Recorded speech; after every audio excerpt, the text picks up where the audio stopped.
जो भी तुम्हारे ऑर्गेनाइजिंग के रिसोर्सेज हैं, हम सबको क्या करें, एक साथ ग्रुप करें, कंबाइन करें, इकट्ठा करें, ठीक है, और उसको इस तरीके से यूज करें कि हमारे सारे गोल्स टारगेट हम क्या कर सकें, इफेक्टिवली और इफिशिएंटली यूटिलाइज कर सकें, ठीक है। तो ऑर्गेनाइजिंग यही है, ठीक है। अब तुमको मोटा मोटी एक आइडिया मिल गया होगा कि ऑर्गेनाइजिंग होता क्या है। तो ऑर्गेनाइजिंग की ही डिफिनेशन में तुमको ऑर्गेनाइजिंग प्रोसेस पूरा समझ में आ जाएगा, ठीक है। अब ध्यान से देखो, मैं सीधा यहाँ समरी में आता हूँ। सबसे पहले बात क्या है कि ऑर्गेनाइजिंग करने के लिए तुमको सबसे पहले पता होना चाहिए कि तुम्हारे यहाँ टोटल काम कितने हैं, ठीक है। जैसे बताता हूँ,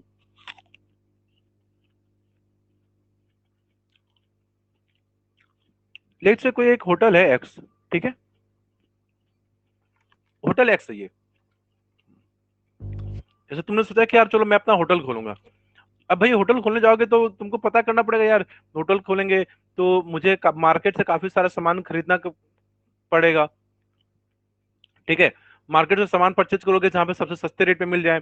फिर क्या करना होगा, इनको बनाना होगा, इनके लिए कुक रखना होगा तुमको। तुम अभी क्या कर रहे हो, तुम काम स्टार्ट करने जा रहे हो और तुम पहले आइडिया ले रहे हो कि टोटल कितने तरीके के काम, टारगेट गोल हमको करने हैं, ठीक है। हम उसको आइडेंटिफाई करने की कोशिश कर रहे हैं।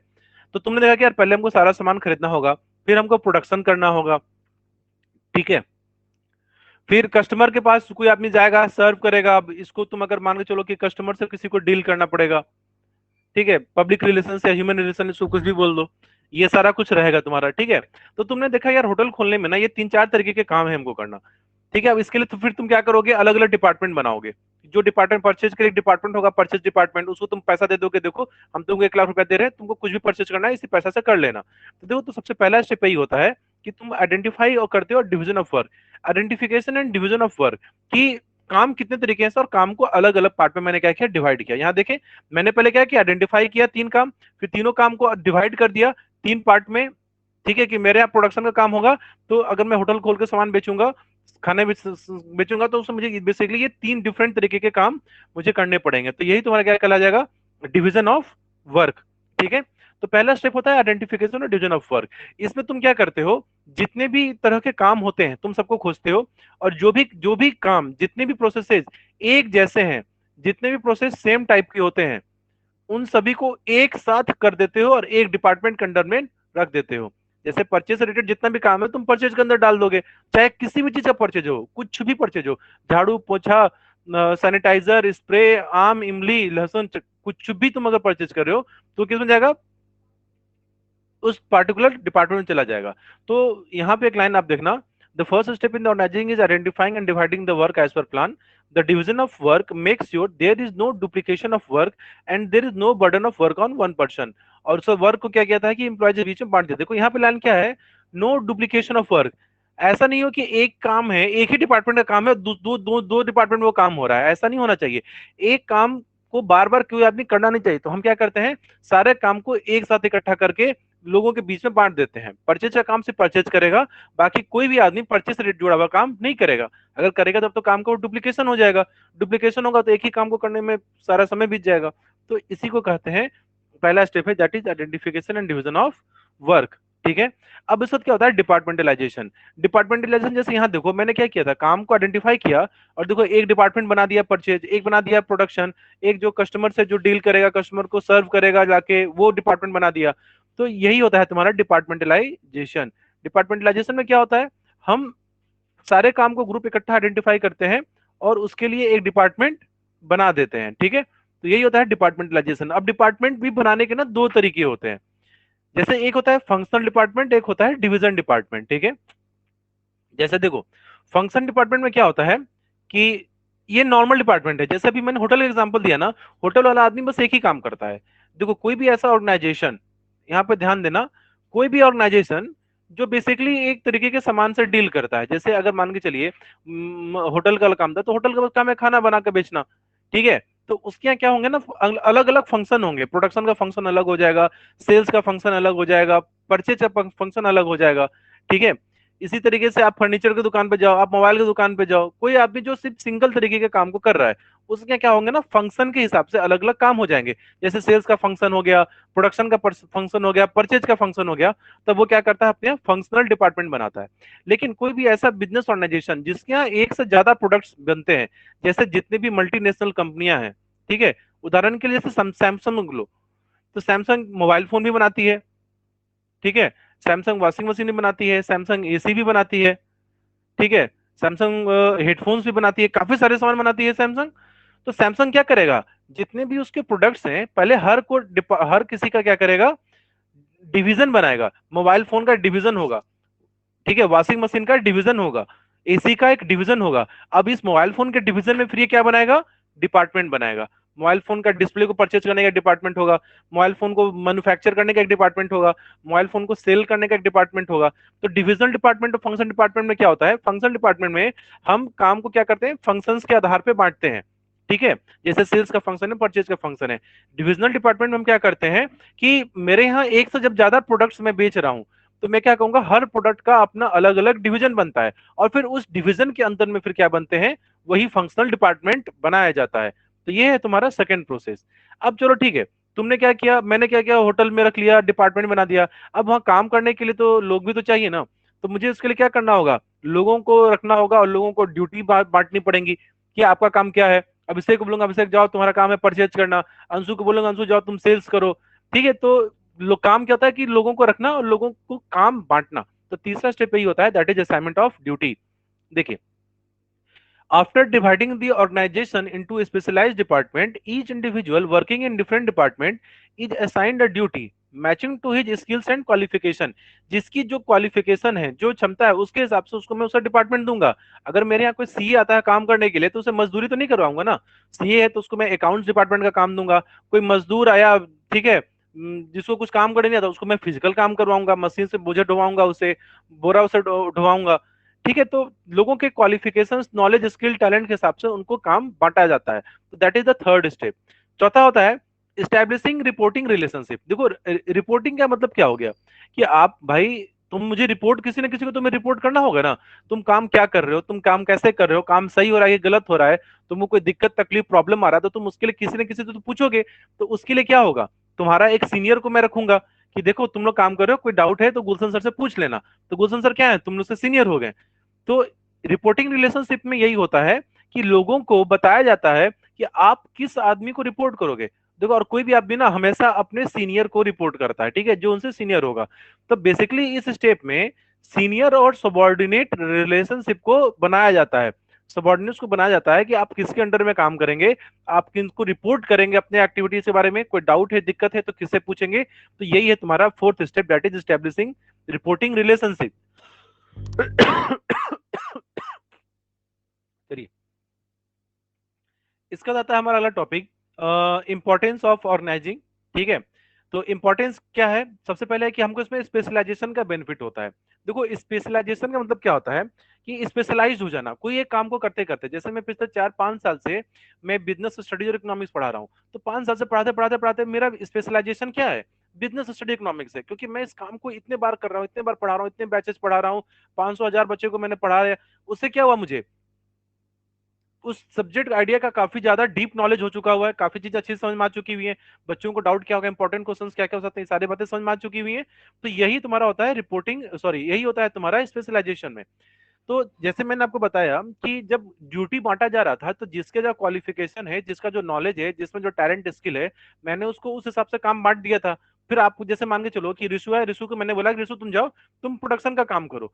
तुमको मैंने एक मशीन थी मेरे यहाँ प्रोडक्शन करने के लिए, रिशु उसको बार बार 2-3 साल से काम करते करते अब वो प्रोडक्शन में क्या हो चुका हुआ है, स्पेशलाइज बन चुका हुआ। वो प्रोडक्शन काम को जो नए आदमी लोग 1 घंटे में करेंगे, ये 10 मिनट में कर देगा, ठीक है।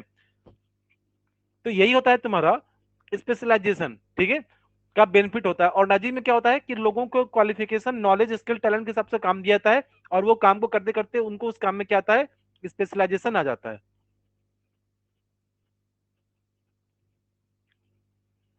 दूसरा क्या है, क्लैरिटी इन वर्किंग रिलेशनशिप। देखिए, ऑर्गेनाइजिंग में क्या होता है, हर आदमी को एक डिफरेंट काम, हर आदमी को एक कोई ना कोई काम हर किसी को मिल जाता है, डिफरेंट वर्क। और मैंने अभी बताया कि जब काम का डुप्लीकेशन नहीं होता है, ऐसा नहीं होता है कि एक काम को 3 4 5 10 अलग अलग डिपार्टमेंट में लोग कर रहे हैं, डुप्लीकेशन काम का बिल्कुल भी नहीं होगा। हर आदमी को अपना यूनिक काम मिल जाएगा। हर किसी आदमी को ये पता है कि मुझे रिपोर्ट किसको करना है। तो इससे क्या होता है ना, क्लेरिटी आती है कि हम काम क्या करेंगे, हम किसको रिपोर्ट करेंगे, ठीक है। इससे कोई कंफ्यूजन नहीं होता है, ठीक है। हर किसी को पता है कि मेरी जिम्मेदारियां क्या है, मेरा मेरा ऑथोरिटी रिस्पॉन्सिबिलिटी क्या है, मेरा क्या काम मैं कर सकता हूँ, क्या काम मुझे नहीं करना है। तो इससे काम करने की क्या होती है, क्लियरिटी आती है, कोई कंफ्यूजन नहीं होता है। ठीक है। In the organizing function, it is clearly defined that what all and how much power and authority is enjoyed by different individual managers. जैसे परचेज का मैनेजर है, तो परचेज के मैनेजर के पास पावर क्या है कि आप परचेज रिलेटेड कोई भी डिसीजन ले सकते हैं। ठीक है। लेकिन उसको पता है कि मैं परचेज डिपार्टमेंट के बाहर मेरी कोई औकात नहीं है, मैं प्रोडक्शन डिपार्टमेंट में जाकर हस्तक्षेप नहीं कर सकता हूँ, क्योंकि ये मेरे पावर ऑथोरिटी के क्या जल जा रहा है, बाहर जल जा रहा है। ठीक है। तो ऑर्गेनाइजिंग में बेसिकली क्या होता है, हर आदमी को एक डिफरेंट काम मिल चुका हुआ है, हर आदमी को पता है कि आपको काम क्या करना है, आपके पास क्या पावर है, क्या पावर नहीं है, आपका सीनियर कौन है, आपका जूनियर कौन है, किनसे आप बात कर सकते हैं, किनसे आपको बात नहीं करना है। तो इनसे क्या होता है ना, क्लियरिटी होती है। ठीक है। कोई कंफ्यूजन या किसी तरीके का कंफ्यूजन नहीं होता है। नोट्स मैं अपलोड कर रहा हूँ, एक मिनट रुक जाओ। शिष्या ने भेज दिया, एक मिनट, select message।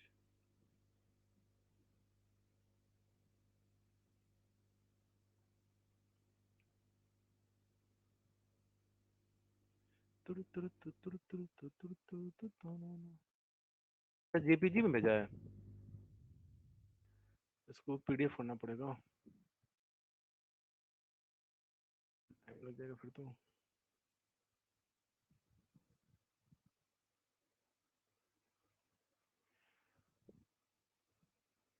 ओ सॉरी सॉरी, नहीं ऑर्गेनाइजिंग पीडीएफ ही भेजा है इसने।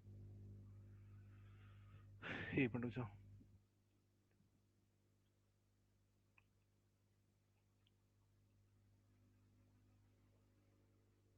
नाइस।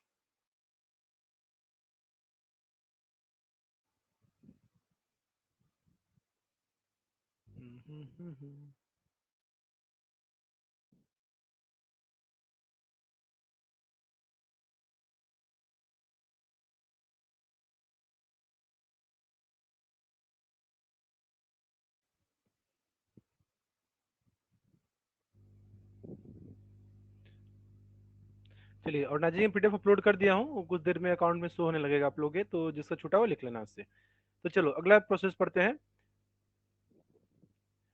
तीसरा होता है ऑप्टिमम यूटिलाइजेशन ऑफ रिसोर्सेज। ठीक है। तो सबसे बड़ा बेनिफिट यही होता है कि रिसोर्सेज का ऑप्टिमम, ऑप्टिमम मतलब क्या होता है, ऑप्टिमम मतलब होता है कि सबसे बेस्ट तरीके से, ऑप्टिमम मतलब इसको कहते हैं वो तरीका जिससे मेरा बर्बादी क्या होता है, वेस्टेज क्या होता है, कम से कम होता है, और मेरा प्रॉफिट क्या होता है, ज्यादा होता है। ठीक है। तो देखो बेसिकली यहाँ पे फायदा ये हुआ, हर आदमी को अपना अपना यूनिक काम मिल चुका हुआ है, हर आदमी को काम उनके स्किल्स टैलेंट के हिसाब से मिल चुका हुआ है, हर आदमी को जो उसकी क्षमता थी, जो काम अच्छे से करना चाहता है, उसको वही काम दिया जाता है। इनसे क्या होता है, जो काम कर रहे लोग हैं वो अपने काम को शांति से बिना किसी झंझट झमेला के काम को कर सकते हैं, तो अपने काम को वो काफी बेटर तरीके से कर सकता है। ठीक है। जिससे तुम ऑप्टिमम यूटिलाइजेशन को अचीव कर पाते हो।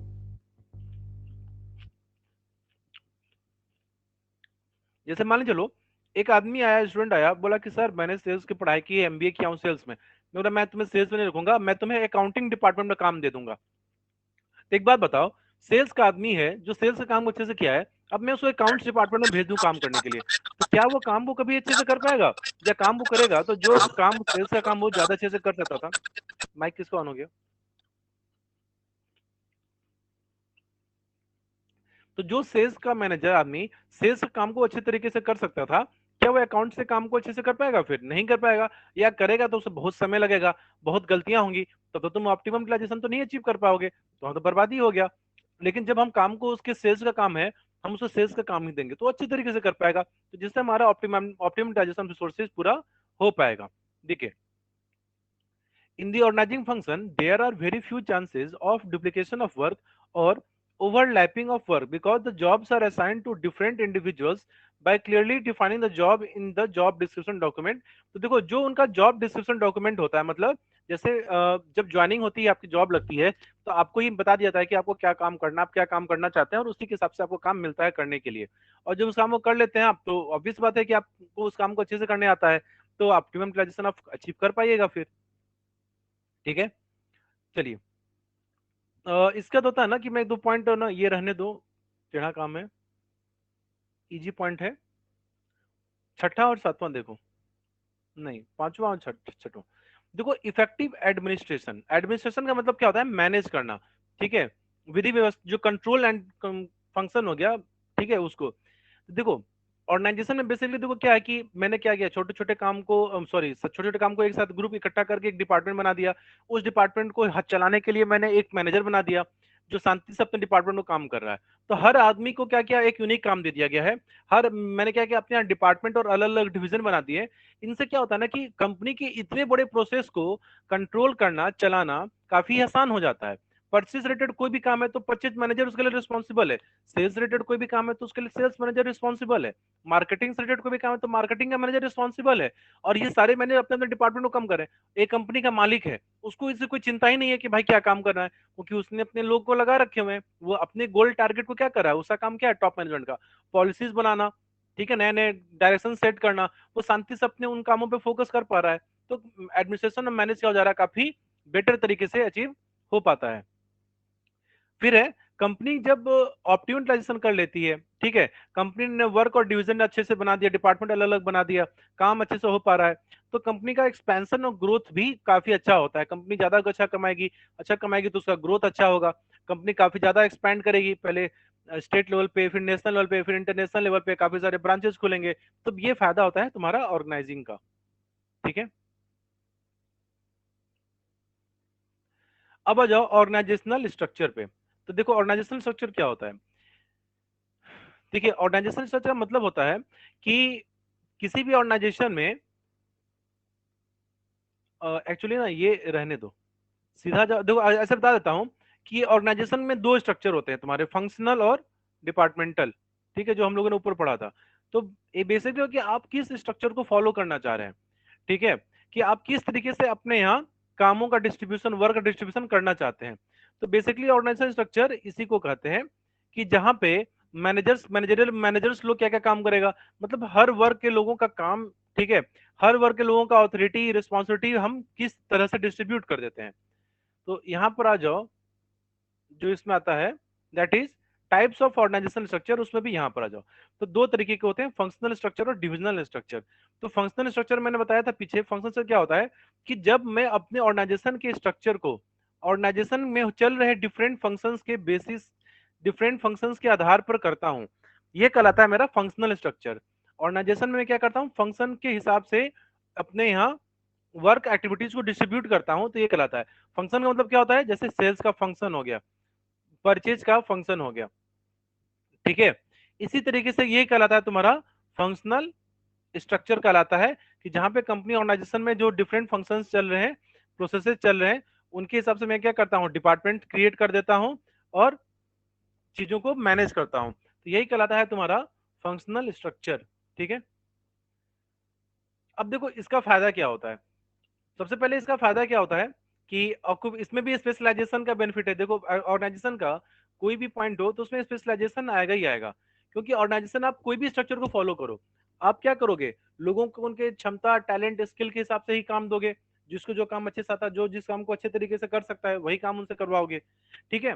तो यही है तुम्हारा ऑक्यूपेशनल स्पेशलाइजेशन का बेनिफिट होता है यहाँ पे, ठीक है। दूसरा, promotes control and coordination within department. Due to similar activities grouped in one department, there is one easy supervision and better control. जैसे परचेस रिलेटेड जितना भी काम था मैंने उसको एक डिपार्टमेंट में बांट दिया था। अब परचेस डिपार्टमेंट को कंट्रोल करना क्या है, आसान है, क्योंकि सारे लोग क्या कर रहे होंगे, कोई ना कोई चीज का परचेस कर रहे होंगे। उसके लिए मैंने एक मैनेजर को भी रख दिया, मैनेजर भी चेक कर ले रहा है कि कौन मेरा आदमी लोग सही काम कर रहा है कि नहीं कर रहा है, ठीक है। तो इससे क्या होता है कि कोऑर्डिनेशन अचीव हो जाता है हमारा। तीसरा, increases in managerial and operational efficiency, इससे मैनेजरियल इफिशियंसी बढ़ जाती है। जैसे सोचो, अगर हम इस तरीके से किसी ऑर्गेनाइजेशन में फंक्शन नहीं देते, इमेजिन करो सैमसंग कंपनी है, उसमें मान के चलो कि इंडिया में 10,000 लोग काम कर रहे हैं, और मैं कोई डिपार्टमेंट नहीं बना रहा हूँ, कुछ नहीं बना रहा हूँ, एक आदमी को लगा दे, बोला जाओ तुम 10,000 लोगों को मैनेज करो, क्या वो कभी 10,000 लोगों को अच्छे से मैनेज कर पाएगा? नहीं मैनेज कर पाएगा। मैं क्या करता हूँ, हजार हजार करके लोगों का ग्रुप बनाता हूँ, ठीक है, फिर उसमें अलग अलग लोगों को हेड कर देता हूँ। अब 10,000 के कंपेयर में 1,000 लोगों को कंट्रोल करना आसान हो जाएगा। या मैं और क्या करता हूँ, उसको और बांट देता हूँ, 1,000 की जगह पे मैं उसे 500 कर देता हूँ। जैसे मैं ऑल इंडिया लेवल का बात कर रहा हूँ, ऑल इंडिया लेवल में अगर 10,000 लोगों को बांटा जाएगा तो काफी मतलब 500-400 के आसपास लोग रहेंगे एक स्टेट में, एक राज्य में। एक 400 राज्य में अगला 3-4 ब्रांचेज हैं, तो हर हर ब्रांच में कम से कम 100 लोग काम करेंगे। 100 लोग काम करेंगे अलग डिपार्टमेंट में, 4 डिपार्टमेंट है, तो 25-25 करके लोग तुम्हारे 100 लोग अट जाएंगे, तो 25 लोगों को करने के लिए मैं एक मैनेजर रख दूंगा। तो वो मैनेजमेंट क्या कर पाएगा, लोगों को कंट्रोल अच्छे से कर पाएगा। मैनेजरियल इफिशियंसी क्या हो जाती है, बढ़ जाती है, प्रॉफिट तुम्हारा बढ़ता है, नुकसान खर्चा तुम्हारा बेसिकली कम हो जाता है। तो ये इसका फायदा होता है। चलिए, अब इसमें इसका कुछ नुकसान भी होता है। नुकसान बेसिकली क्या होता है कि जो देखो, अब यहाँ पे देखो दिक्कत क्या होता है। दिक्कत ये होता है कि जैसे मैंने अलग अलग डिपार्टमेंट बना दिया। अब हर मैनेजर क्या चाहता है, भाई हमको जो मेरा गोल टारगेट मिला है हम उसको पूरा कर ले, हम बाकी काम हो हमको मतलब नहीं है। जैसे मान के चलो, तुम किसी कंपनी में परचेज डिपार्टमेंट के मैनेजर बन जाते हो, ठीक है। तो तुमको एक जिम्मेदारी मिलेगी कि आप परचेज से सारा काम देखिए, ठीक है। तो तुम अगर परचेज के काम को, बस तुम्हारा मतलब किससे है, तुम्हारा ऑब्जेक्टिव क्या है कि भाई मेरा परचेज का काम सही हो, बाकी काम हो रहा हो ना हो रहा, हमको उससे कोई लेना देना नहीं है, ठीक है। क्यों? क्योंकि तुमको इसी काम की जिम्मेदारी दी गई थी। तो कई बार ऐसा होता है ना कि ऑर्गेनाइजेशन के ऑब्जेक्टिव्स होते हैं ना, वही लोग उसको उसका इंपॉर्टेंस कम हो जाता है, और लोग खुद के डिपार्टमेंट के ही ऑब्जेक्टिव को फुलफिल करने में ही मान लेता है कि भाई हम तो कर दिए, अब हमको किसी चीज से मतलब नहीं है। तब उसमें यह प्रॉब्लम हो जाता है कि जो फंक्शनल हेड के जो भी हैं, जो भी अलग डिपार्टमेंट के हेड हैं, वो अपने ही गोल टारगेट को अचीव कर लेते हैं, बस उनको उससे ज्यादा किसी से मतलब ही नहीं होता है, ठीक है। तो ये नुकसान तुम्हारा होता है। दूसरा है प्रॉब्लम ऑफ कोऑर्डिनेशन। जैसे अभी यहाँ पे एक एडवांटेज आया था, कोऑर्डिनेशन। तो देखो ये कोऑर्डिनेशन क्या था, विद इन डिपार्टमेंट था। जैसे परचेज डिपार्टमेंट है, उनके अंदर में काम कर रहे लोग हैं, तो उनको उनके अंदर कोऑर्डिनेशन होता है।